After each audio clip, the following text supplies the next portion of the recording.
Hi, this is Nancy, and welcome to my Caregiver Journal.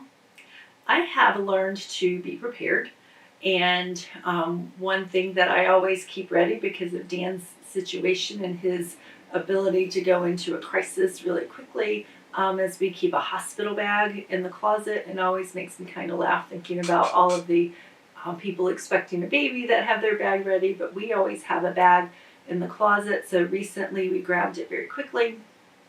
An unexpected trip to the emergency room, and we ended up there.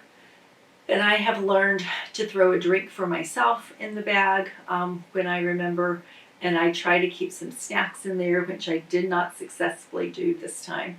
But we arrived in the emergency room at midnight. Within 15 minutes, he was back in a room, which was amazing. And it wasn't until 4 o'clock the next afternoon that he got transferred to the observation unit out of the emergency room. So we sat in the emergency room for that many hours.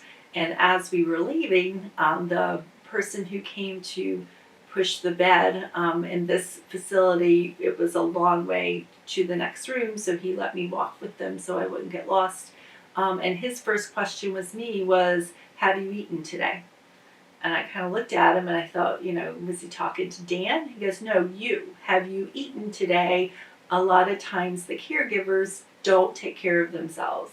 And I was kind of touched that somebody who sees everybody in these crisis situations all the time, he wasn't immune to it. He wasn't disconnected from it. He was wise to the ways of caregivers, and he was very intentional to say, have you eaten today?